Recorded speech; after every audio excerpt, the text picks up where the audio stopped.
Rain blurred the horizon until the sky became a single sheet of dull metal. The B-17 groaned in the thin air, its engines blending into a low metallic roar that vibrated through every rib of aluminum and bone. In the belly of the bomber, a 19-year-old waist gunner gripped his Browning M2. Frost clung to his gloves. Breath clouded the inside of his oxygen mask. Then he saw it just a speck at first, at his 10 o'clock growing fast into the lean silhouette of a Zero, slicing across the gray sky like a thrown blade. He did everything exactly as he'd been taught. Steady the breath. Center the sights on the fuselage. Squeeze. The 50 cal roared like a jackhammer, pounding from his shoulders to his spine.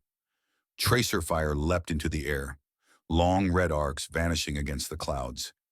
He watched each streak drift harmlessly behind the Zero's tail, as if an invisible hand had lifted the enemy out of harm's way the moment the trigger broke. The Zero never even flinched. It just kept flying, indifferent, as the ammo counter spun down and brass shells rattled across the metal floor. He adjusted, tracked, fired again. Once more, the tracers swept past, chasing the Japanese fighter but never catching it. Outside the narrow oval window, the sea glittered far below, so calm it looked unreal. Everything out there was beautiful, distant, unreachable. Only the tightening in his chest felt close and real. Over the intercom, the voices of his crew flickered in and out like radio static. Ahead, the other bombers held formation, their turrets flashing in rhythmic bursts, little sparks of resistance against the endless sky. He knew that somewhere beyond those clouds was home, and warmth, and coffee. Here there was only noise, recoil, and the hollow rhythm of metal against metal. He had fired at what he could see at the obvious, the tangible, the threat right before his eyes. But each bullet arrived where the target had been a heartbeat ago, tearing through empty air. Instinct screamed to keep aiming straight at the danger. Every nerve insisted it was the right thing to do.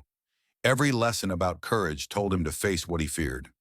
Only one truth refused to bend the distance between now and half a second from now was enough to decide who lived. He tried again, shifting his aim slightly ahead of the enemy's nose. The tracers curved through space and vanished, this time in front of the Zero. Another failure. He pulled the sights back to center, and the failure returned faithful, familiar, almost comforting. Somewhere above the engine noise, the sky itself seemed to be lying to him. The bomber shuddered as wind struck its flank. A trail of smoke rose from another plane in the group. For a moment he thought he heard a slower, steadier pulse beneath the engines, a clock counting down. No one else noticed. No one else saw his tracers fade into the cold air, dying mid-flight. A quiet realization began to whisper in his mind. Softer than the wind, but harder than steel bravery, could not shorten the distance between a bullet and the future. To survive, he would have to fire into nothing, trust the void. Trust that the target would arrive there a moment later. Somewhere, far from this sky, men were trying to give shape to that nothingness, to turn physics into something a gunner could believe in. For now, all he had were trembling hands inside heavy gloves, the weight of the gun pulling against his arms, and a sky that refused to tell the truth. In 1924, the classroom at the U.S. Army's Field Artillery School in Fort Sill was warm with the smell of chalk dust and kerosene lamps. The Great War had ended 6 years earlier, and the Army was shrinking again, shrinking back into peacetime routine officers studying logistics, gunnery tables, and old lessons written before airplanes mattered. At the front of the room, Lieutenant Colonel James Puckle drew a triangle on the blackboard. He spoke quietly, almost to himself, as he marked a series of angles radiating from the base. "The problem," he said, "is that the bullet does not fly where your eyes tell you it should." No one wrote that down. Outside the open window, an instructor was drilling recruits in parade formation, boots slapping against dry Oklahoma soil. The Army believed precision came from discipline and courage, not from arithmetic, but Puckle kept writing. Across the board, he sketched a diagram of a fighter crossing a bomber's path at 300 miles per hour. He marked a line showing the gunner's line of fire, another for the bullet's travel, and a third where the target would actually be by the time the bullet arrived. At 300 mph, the aircraft moved 440 feet every second.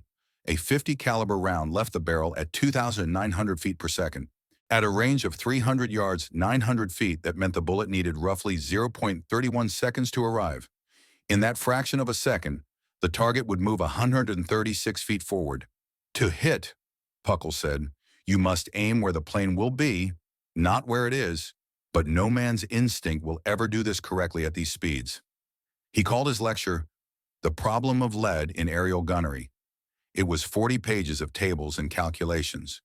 One table showed that at 200 yards, against a fighter crossing at 250 miles per hour, the gunner needed to aim 47 feet ahead, more than the length of two aircraft. At 400 yards, 94 feet, he even noted the psychological consequence. The eye is incapable of perceiving empty space as the target. It will always return to the visible threat. He sent copies of his paper to the Chief of Ordnance and to the Air Service. One response came back 2 months later, a polite note of thanks, filed under Theoretical Artillery Studies. The others never replied. To them, aerial gunnery was a curiosity, not a battlefield necessity. In 1924, most American aircraft still carried open cockpit machine guns aimed by the pilot's hand and instinct. The idea of predicting where a target would be a half-second later sounded like something out of science fiction. Puckle was not a theoretician detached from war. He had fought in France during 1918, had seen the slow biplanes of that era circle one another like insects, each shooting straight at what they could see. But he knew speeds were climbing fast. The new Curtiss P-1 Hawk had already reached 160 miles per hour. He warned in his report, when aircraft exceed 200 miles per hour, deflection angles will surpass the intuitive limits of the human brain. Without mechanical aid, aerial gunnery will become ineffective.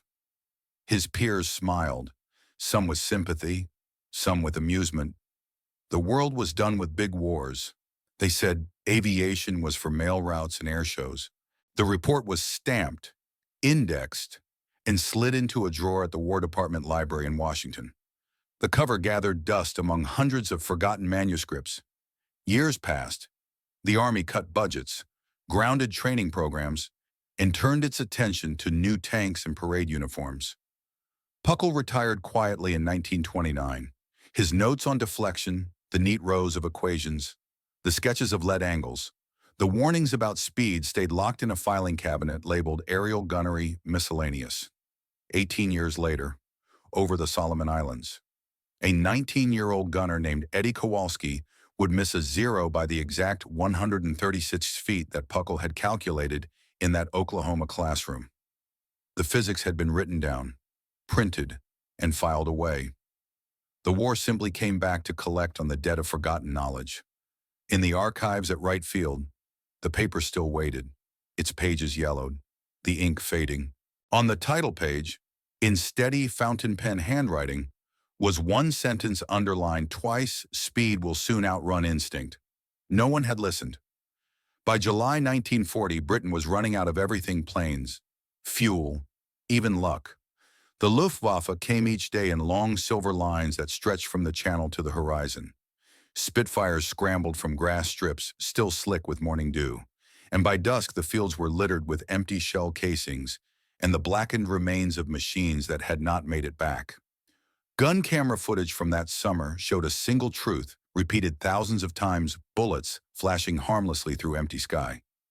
The average RAF pilot fired 16 seconds worth of ammunition per mission, 16 seconds to live, 16 seconds to miss. Hit rates hovered around 6%. Out of every 100 rounds, 94 found only clouds. At Middle Wallop Airfield, in Hampshire, squadron leader Horace Darley watched those films frame by frame in a dark hut smelling of oil and coffee. Tracers sliced behind Messerschmitts again and again.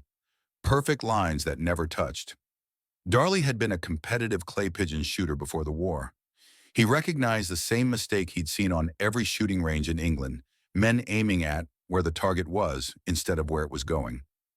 In the mess that evening, he said quietly, "We're not fighting the Germans. We're fighting our own reflexes. 2 days later, he made a decision that seemed insane. He grounded his entire unit, 609 Squadron, in the middle of the Battle of Britain. When orders reached Fighter Command, staff officers demanded an explanation. Darley's reply was a single line: "I'd rather lose 3 days than 30 men." He ordered one Hurricane to tow a white canvas banner back and forth across the gunnery range at 200 miles per hour. The Spitfire pilots, one by one, took off to make practice passes. No one had time for classroom lectures. Darley gave only one instruction: don't aim. Let your hands follow what your eyes feel. The first runs were disasters. Pilots fired whole bursts without a single strike. The banner came back full of holes, but all from air turbulence, not bullets. Over the radio, frustration filled the channel. "It doesn't make sense, sir," one voice said. Darley answered calmly, "It's not supposed to. Not yet." They tried again. 40 passes each, day after day, while real squadrons elsewhere were fighting and dying. On the second afternoon, the wind shifted, scattering the smell of cordite and cut grass across the field. Pilots began to notice something when they fired while still turning. Without waiting to steady their sights, the tracers occasionally met the moving target. The motion of the aircraft itself was creating the deflection their eyes could not compute.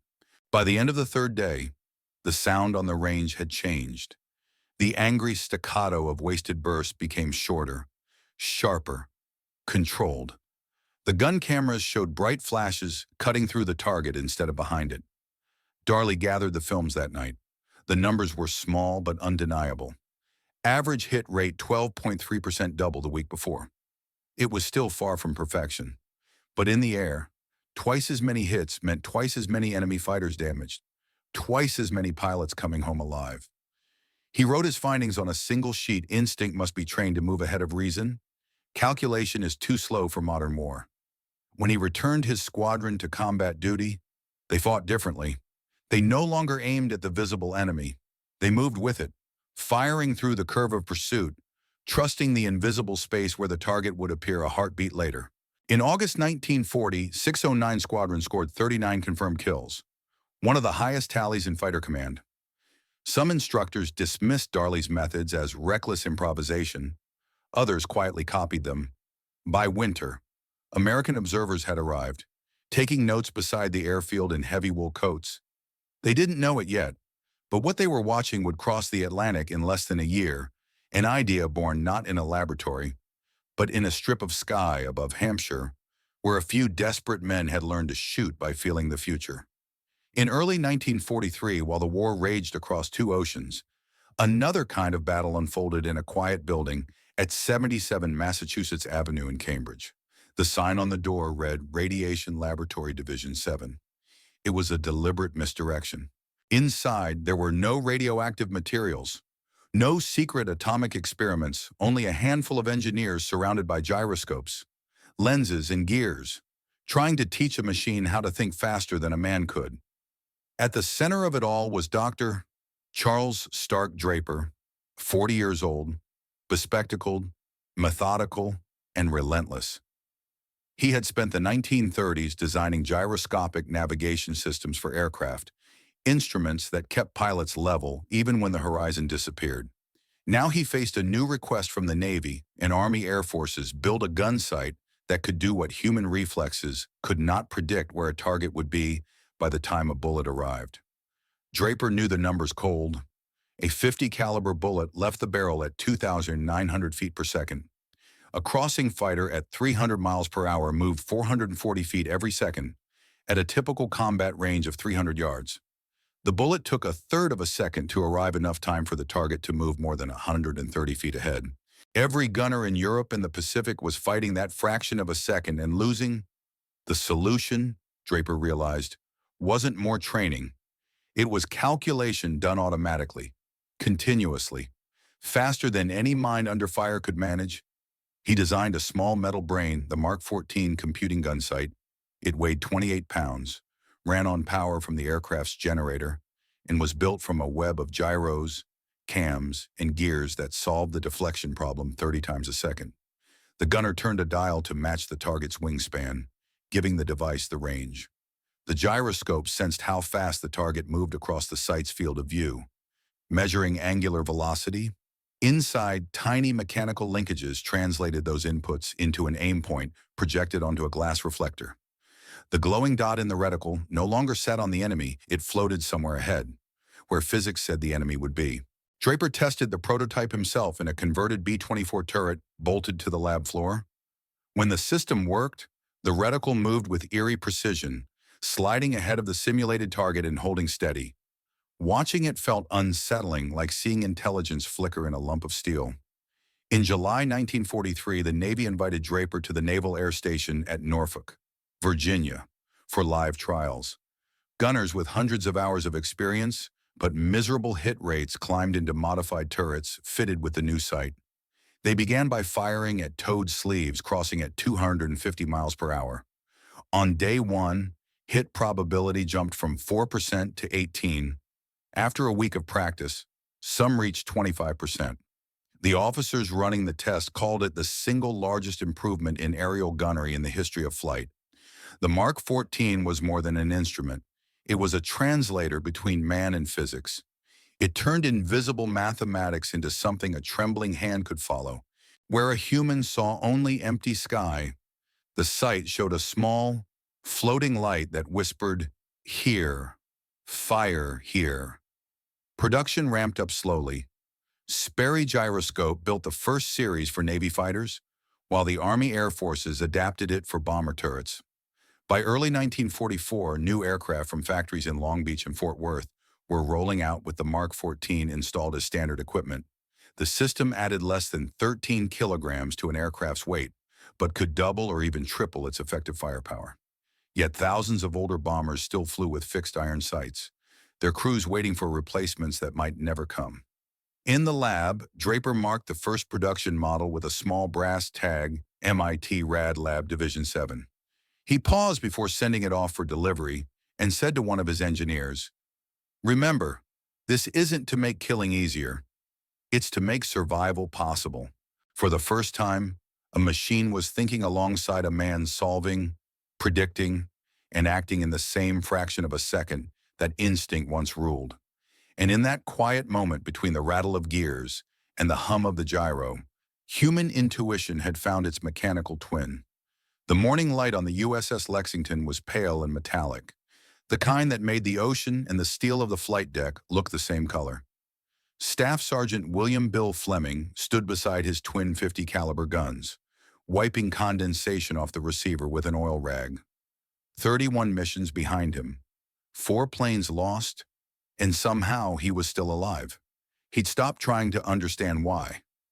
The younger gunners joked that Fleming could hit anything. He knew that wasn't true.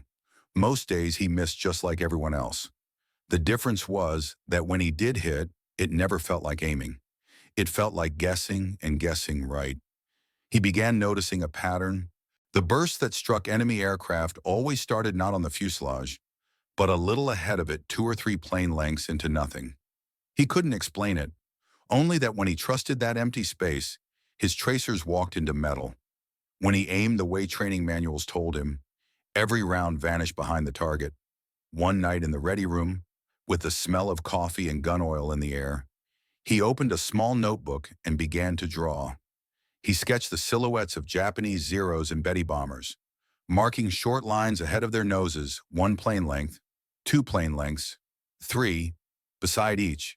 He wrote the number of hits confirmed and the range: 200 yards, 300 yards, 400. He filled pages like that for weeks between missions. The notebook became grease-stained and wrinkled from the humid air. He never thought anyone would see it. It was just a habit, a way to make sense of survival. During a routine debrief on March 14, 1944, Fleming laid the notebook on the table while unstrapping his flight harness. Across from him sat Lieutenant Commander Edward Butch O'Hare, Medal of Honor recipient, the Navy's first ace. O'Hare flipped the notebook open, scanning the crude sketches. His eyes narrowed. "Where did you get these figures? I made 'em up," Fleming said. "Just what worked." O'Hare turned the pages slowly. "You're not making them up. You're describing lead angles.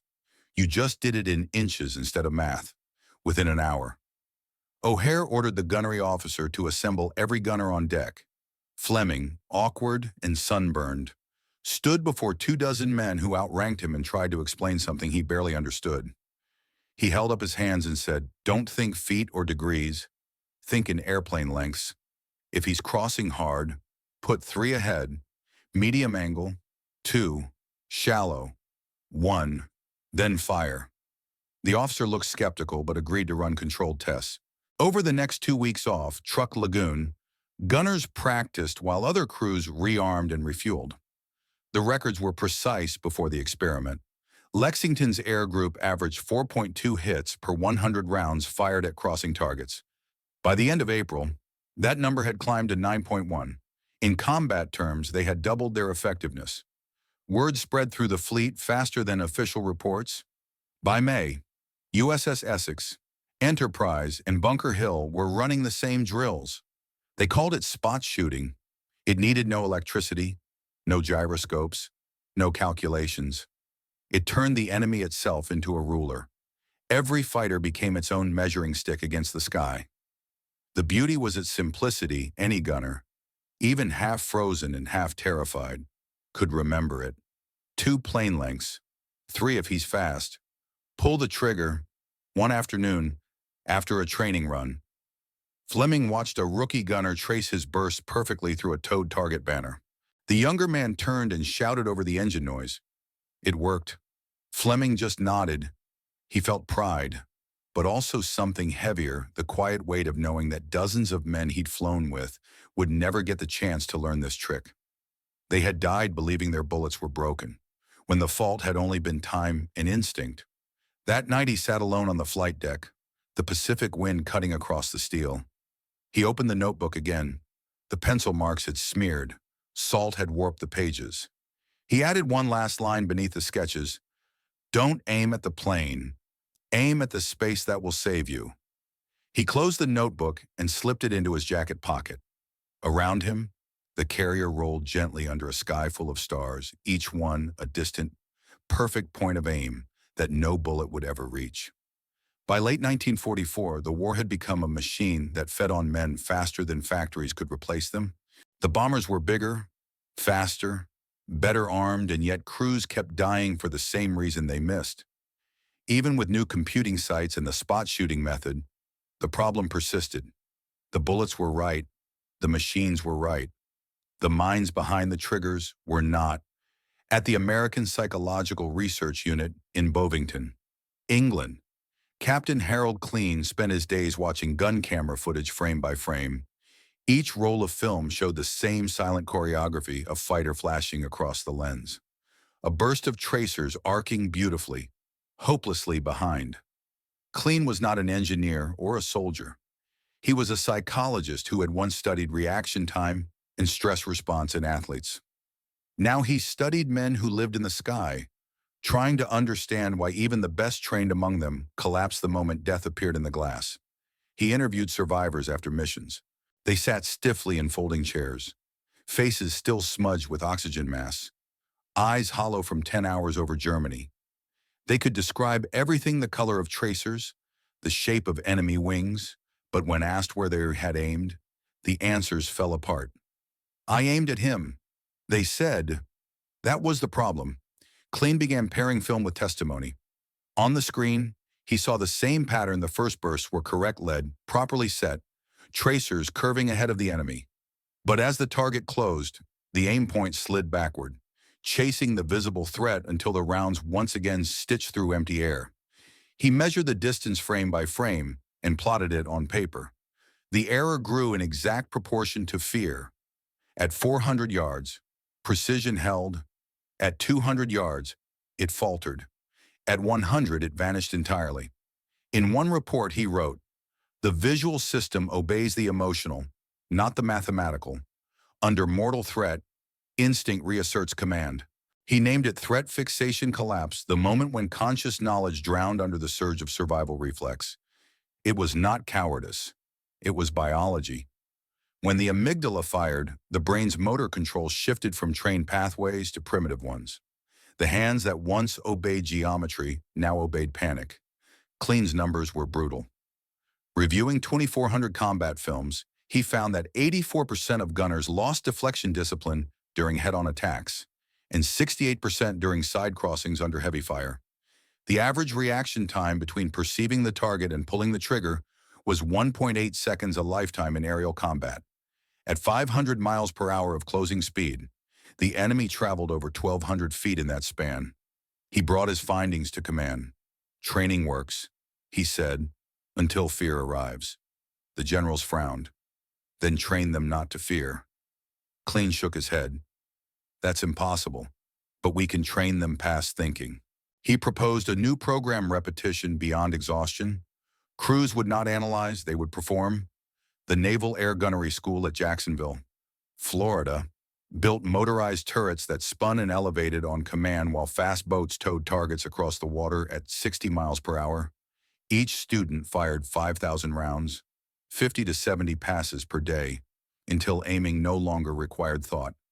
Instructors stopped lecturing entirely. They only said, "Again."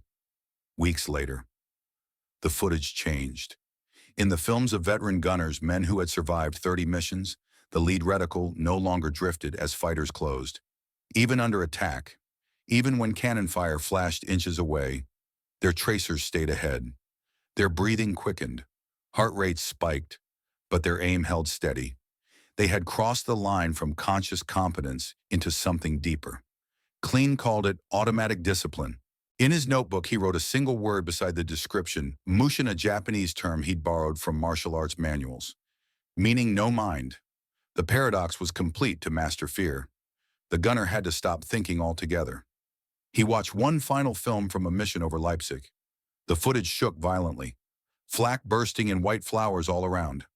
The gunner kept firing short, perfect bursts until the frame went black. The bomber never returned. Klein paused the reel and sat in silence. For all his studies, he realized, there was no training that conquered mortality, only training that let a man do his job before it reached him.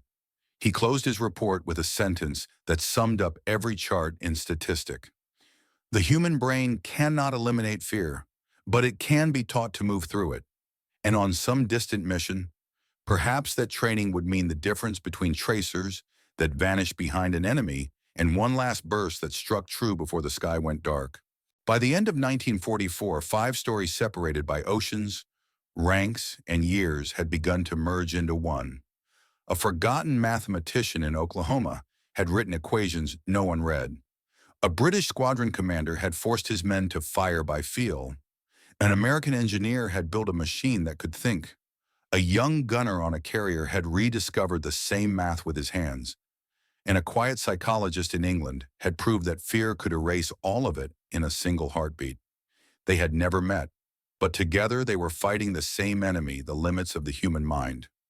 Every war has 2 fronts. One is fought with bullets and steel, the other with perception and time. The men in cockpits and turrets were fighting both. They faced an opponent that no amount of courage could kill the half-second delay between seeing and acting. The ancient instinct that told the brain to aim straight at what it feared most.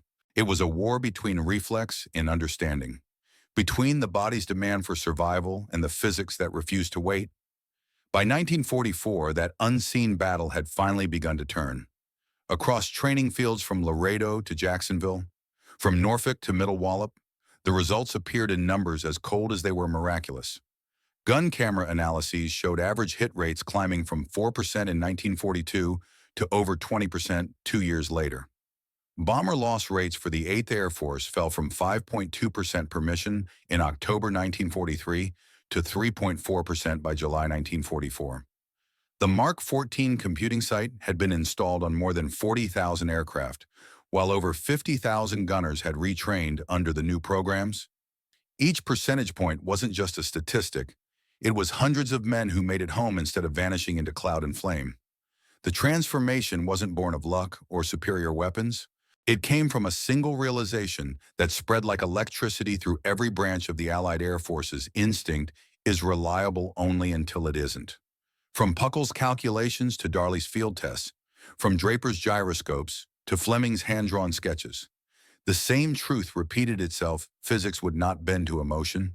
So men learned to bend themselves instead.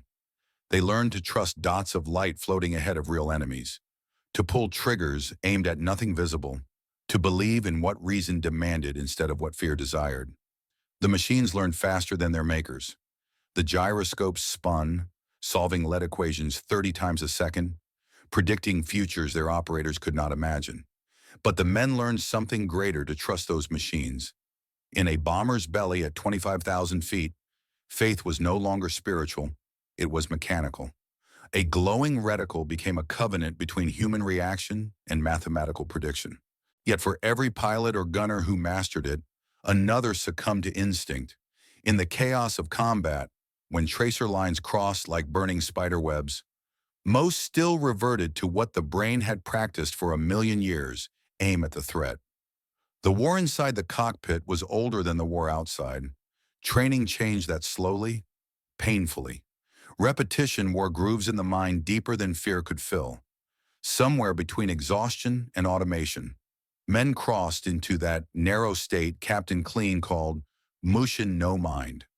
They acted without thought, and for the first time, instinct and intelligence were not enemies, but twins. The act of aiming ahead, of firing into emptiness, no longer felt wrong. It felt inevitable. From the outside, it looked like progress. From the inside, it felt like surrender, the surrender of ancient reflex to modern knowledge. But that surrender saved them. By the winter of 1944, the sky itself seemed to change character.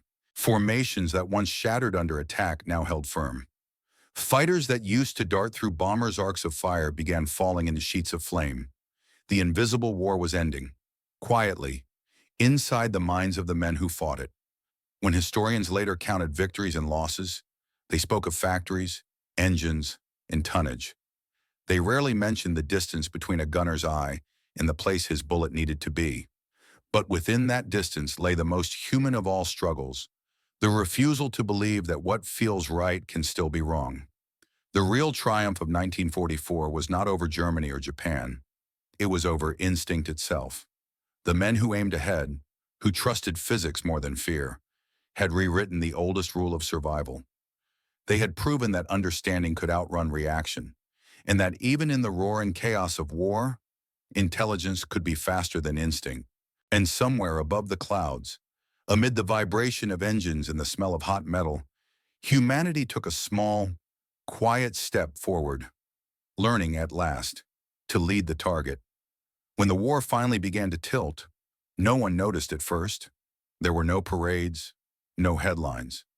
The victories came quietly inside the ledgers of training schools, in the logbooks of returning crews, in the subtle change of numbers that only statisticians could see.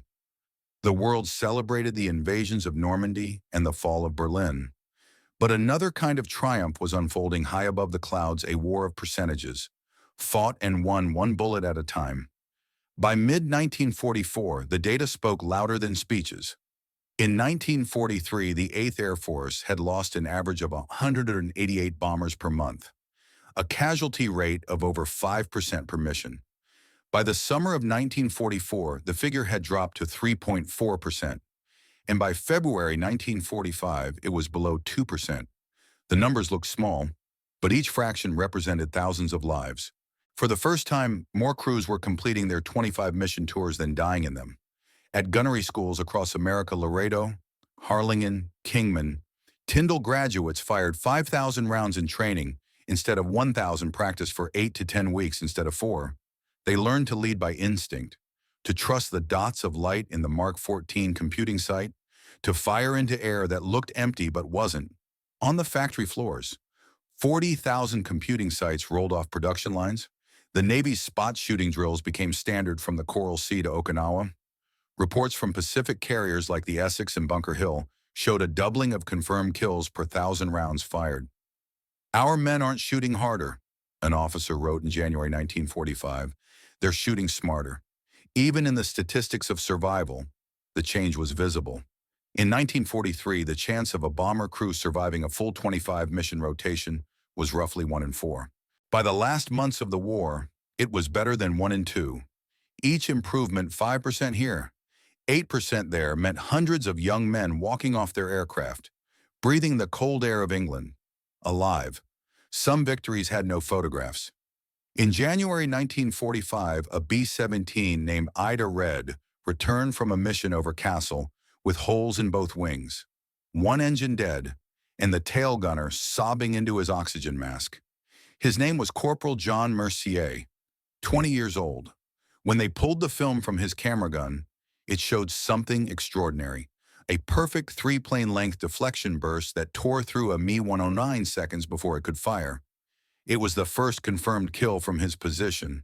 He'd never managed it before. When asked what was different, he said, "I remembered the training. I aimed where it hurt to aim." Another report came from the Pacific. During a raid on the Philippines, gunners of the USS Bunker Hills Air Group recorded a 9.3 hit per 100 round rate, the highest yet seen. When their commanding officer read the report, he said simply, "You can hear the difference now. The guns sound confident. The victories were statistical, but their echoes were human. They were the laughter of men climbing out of turrets they thought would be their coffins. They were the absence of telegrams that never had to be sent. They were aircraft landing at dusk with all 10 crewmen still aboard." No one could photograph that kind of success. It existed only in the silence that followed a mission when the engines shut down and nobody was missing. By early 1945, the unseen victory was complete.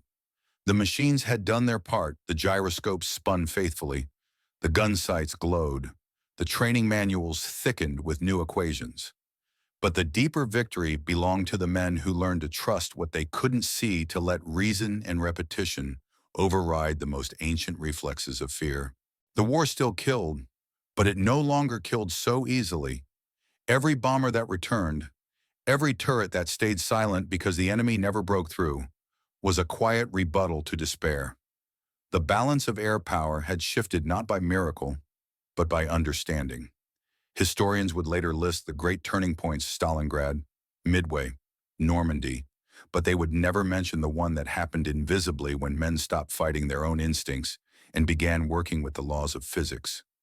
The bombers still burned, the skies still claimed their price, but the odds had changed. And sometimes, in war, odds were all that mattered. When the last missions of 1945 flew home over the North Sea, the airwaves were almost calm. No frantic calls, no scattered formations, just measured voices reporting fuel levels and bearings. In those calm transmissions lay the evidence of a new kind of victory, not loud, not glorious, but deeply human. It was the sound of a species learning, at last, how to survive itself. When the guns finally fell silent in 1945, the equations kept talking.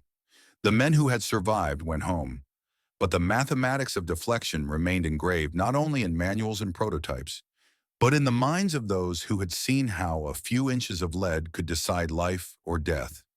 Factories stopped building bombers and began building airliners. Laboratories that once designed gun sights turned their attention to rockets and guidance systems. The physics hadn't changed. Only the purpose had. Dr. Charles Stark Draper returned to MIT and founded the Instrumentation Laboratory, later known as Draper Lab. His analog computers, born from the Mark 14 Gunsight, became the heart of the first inertial navigation systems devices that could calculate motion and position without external reference. In 1969, Draper's descendants guided Apollo 11 to the moon. The astronauts carried a computer no larger than a shoebox. Its code and logic a direct descendant of the spinning gyroscopes that once helped gunners aim ahead of enemy aircraft. The same principle, predict where you will be, not where you are, had left the war and gone to the stars. The military never stopped refining it. The Mark 18 sight replaced the 14 during the Korean War, adding radar inputs. By Vietnam, fighter jets like the F-4 Phantom used the lead computing optical sight LCOS, a digital descendant of Draper's mechanism that solved the deflection equation in microseconds. When a pilot pulled the trigger, a small green reticle slid ahead of the target. The same glowing promise Eddie Kowalski had once needed in his gun sight: trust this point, not your fear. By the late 20th century, machines had become faster than thought itself.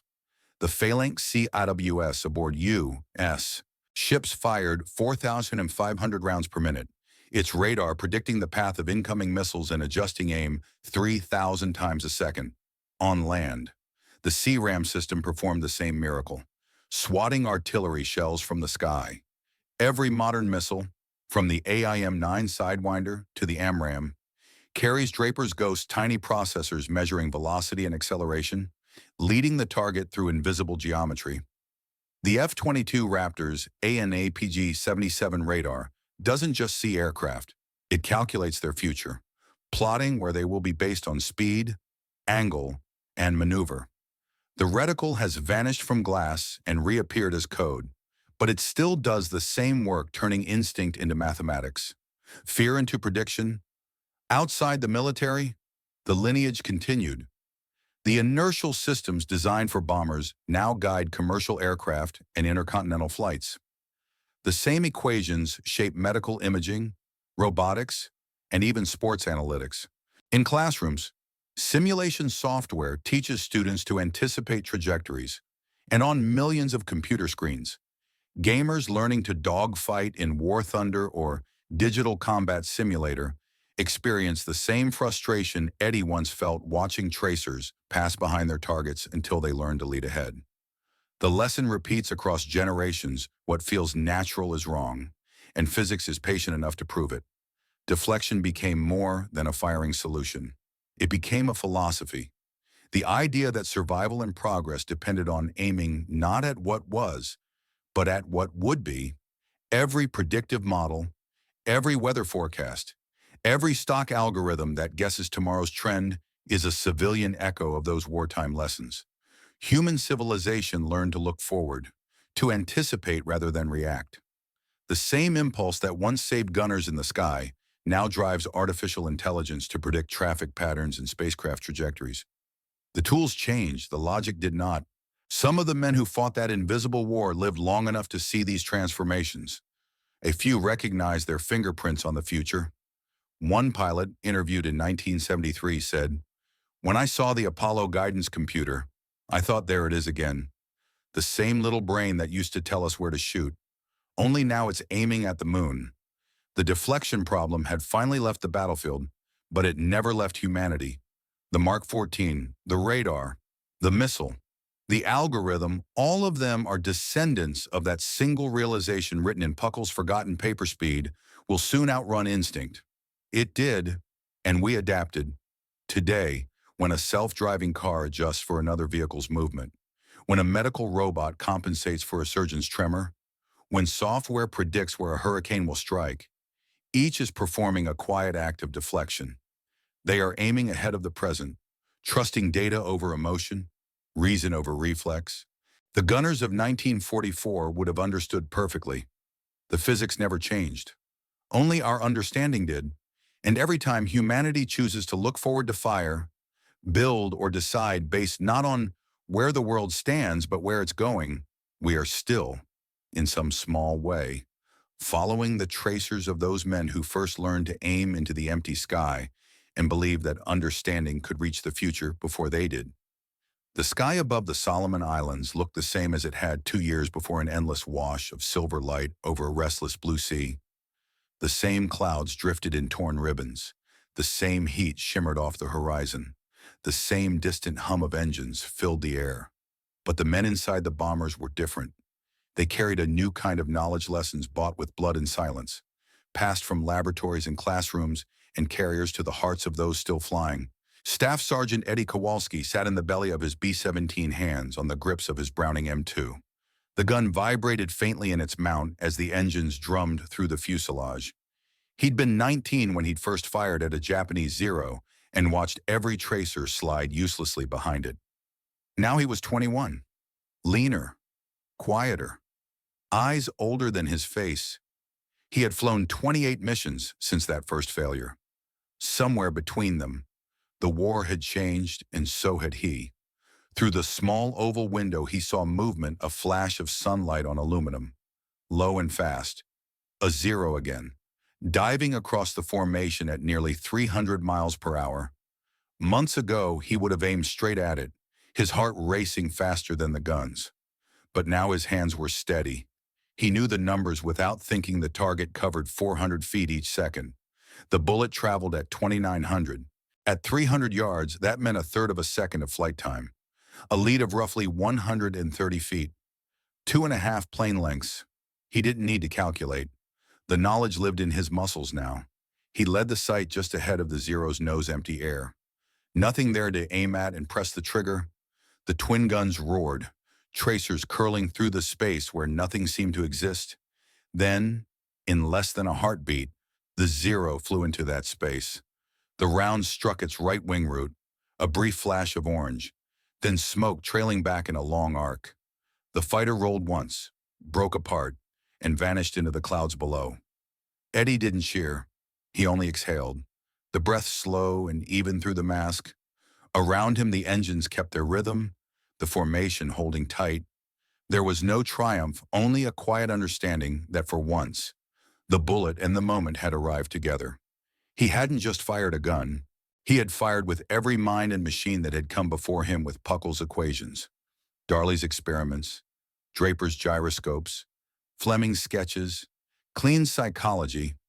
The trigger under his finger carried all of it. He looked out across the sky. Below, sunlight rippled off the sea like fragments of glass.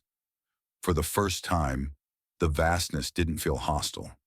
He realized the war had taught him something he hadn't known. He was learning how to see the invisible, how to trust that what was true might lie just beyond what the eye could grasp. The radio crackled with voices, altitude calls, bearings, nothing urgent.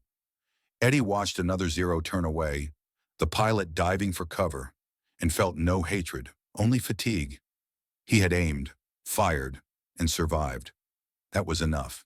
In that instant, he understood the quiet message that had taken millions of rounds and thousands of lives to write, that courage was not about pointing at what frightened you, but about believing in what you could not yet see. As the bomber leveled out and the engines eased into their long cruise home, Eddie leaned against the cold metal of the turret and looked down at the fading contrail of the enemy he'd struck. It dissolved slowly, drifting into nothing, just another line erased by wind.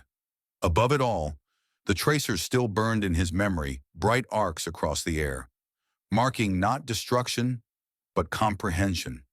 Somewhere between the muzzle flash and the point of impact, between instinct and understanding, humanity had learned to bridge the distance. And in that fraction of a second, in that thin seam of sky, the war finally made sense.